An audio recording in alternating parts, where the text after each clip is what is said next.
Hello and welcome along to Epic Studios. We are sitting here just before the Dr. Feelgood gig, and I'm lucky enough to be joined by Robert and Steve, lead singer and guitarist of the band. Welcome guys, it's lovely to have you here. Thank you very much. First timers in Epic Studios. Yes, indeed. But not first timers to Norwich, as we know. You are well known in these parts. We just wanted to have a chat with you really to get to know you a little bit. Quite a story comes with this band and your journey to this point. Very briefly, just for people who don't know the backstory of the band, do you want to sum it up for me? The band started in the early 70s in Canvey Island in Essex with the four original members, which were Lee Brillo, Wilco Johnson, the big figure on drums, and John B. Sparks on bass. Over the years there have been various lineup changes. I think there's been 5 guitar players, for example, of which I'm the last of the 5. Yeah. We've had 3 singers. The original singer, Lee Brillo, unfortunately died in 1994 from non-Hodgkin's lymphoma, which is a form of cancer. And so at that point we stopped for 2 years, and then we reformed with another singer, and then Robert started in what year? 1999. Yeah. Wow. And I started in 1989. Wow, okay. So I've been in the band for 20 odd years. Are you the longest serving member of the band? No, I'm okay. not. No. The longest serving member is the drummer Kevin Morris, who's actually been in the band for 30 years now. Wow. And Phil Mitchell, the bass player, almost 30 years. It's such a legacy that you build when you're in a band for that amount of time. Do you find it stressful to carry that responsibility, or is it more of a pride? It's not stressful at all. It's as you say, there's a certain amount of pride in being in it, because when the band first started, I was a fan. Me too. Back in the 70s, you know, and it's strange to end up in the group. It's great. When you went out and bought their records first time round, you know. So that it's great to be doing that and singing those songs. A friend of mine, when the first album was released, he ran round to my house, having played it, and he said, "You've got to listen to this, you've got to listen to this, it's in mono." And I put it on and played it, and I was blown away. I never would have believed then that I would end up playing in that band. It's lovely. I mean, so your journey into it, was it, I mean, obviously purposeful, but how did you come to join the band then? If you started as fans, what was the progression? When I joined the band, I already knew them. With the band I was in before was called the DTs. Okay. And we also were the backing band for a famous at the time, Steve Marriott, the late great Steve Marriott from the Small Faces and Humble Pie. And we played together on the same bill in various venues, and the previous guitar player to me had a tragedy in his life, and he wanted just to leave and have a complete change of lifestyle, and they called me. Wow. God, a big day. That would be a big day. Yeah, it was, yeah. So with all the changes, how do you keep the original kind of quality of the band alive, the original essence? It's about spirit, really, and energy. There's no point in doing this if you go at it half-heartedly. The original band was known for their live performance, very much so, and the major part of that is giving 100%. And I think as long as you do that and play everything with the spirit of the originals, it's going to work. In the 70s, when the band kind of became well known, every other band around at the time was playing kind of complex music like prog rock or you know, with lots of big productions. And Dr. Feelgood were the antithesis of that. They were absolutely stripped down. 1 guitar, 1 bass, 1 drum kit and a singer, and that was it. The simplicity of it. Yeah. And it kind of it was iconic though. Predated punk. Yeah. And maybe paved the way for punk. Yeah, absolutely. A lot of the original members of the original punk bands, like Joe Strummer and people like that, were Dr. Feelgood fans. Yeah. The first gig I ever did with the band, Joe Strummer was on the bill, and he stood at the side of the stage and watched the whole show. So there's no pressure there, you know. But he watched the whole show. Yeah. You know, he didn't just stand there for one and a half songs and then wander off. He watched the whole thing, and he was very, very complimentary afterwards because he was a fan. He even plays the same. He played the same guitar that Dr. Feelgood's original guitar player, Wilco, played.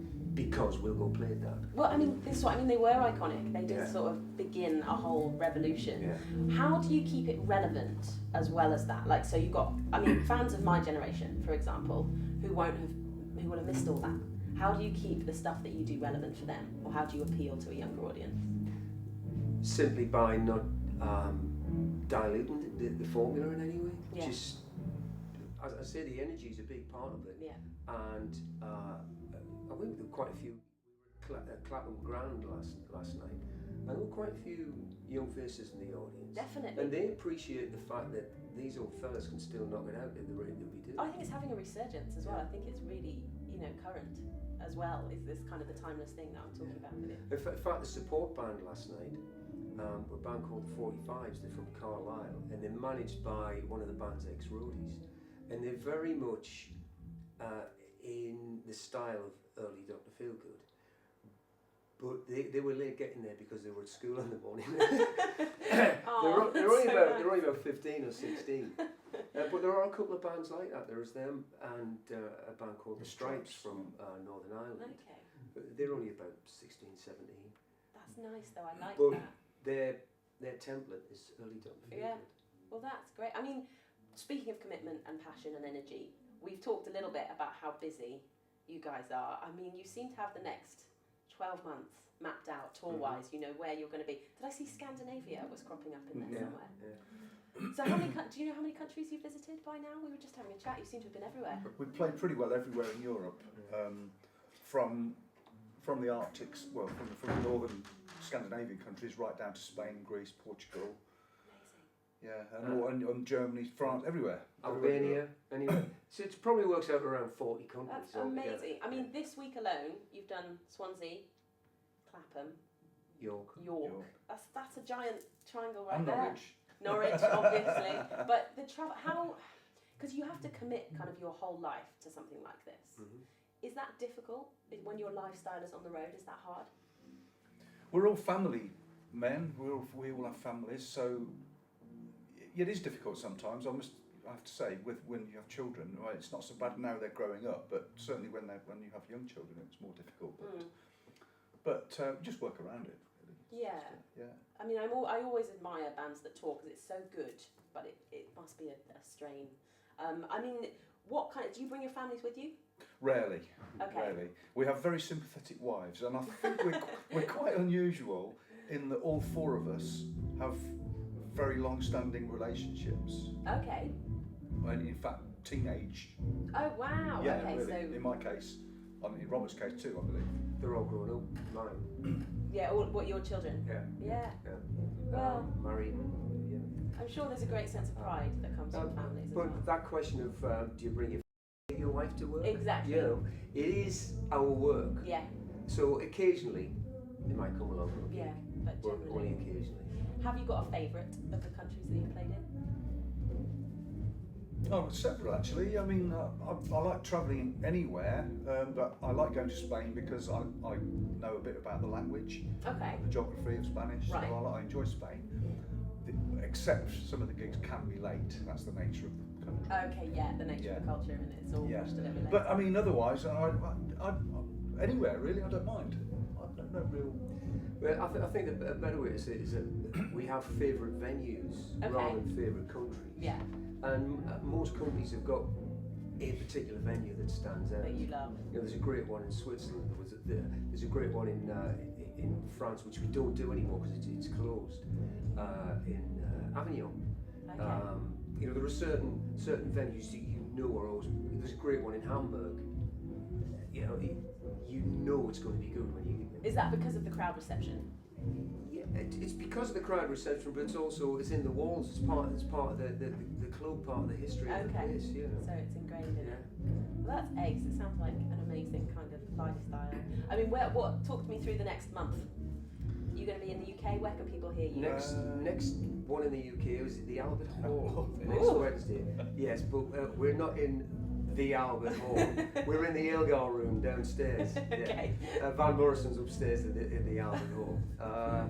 And then We're in the broom cupboard. Yeah. Not bad though. Not Not bad. bad. And then straight the next day off for a few gigs in Holland and Belgium. Lovely. And then we've got a Well, we've Swiss got a tour, Swiss tour coming up. And then I think we're then in the UK A until lot of Christmas. UK gigs. Amazing. And people can head to, you've got a website, it's drfeelgood.org. Indeed. Isn't it? Fantastic. So if you want to hear more from these guys, you can head to the website. Also check out epic-tv.com for what we've got coming up over the next couple of weeks. But tonight we're all excited about hearing what Dr. Feelgood bring. Thank you so much for chatting to me, Gary. Thanks, Beth. Thanks, Beth.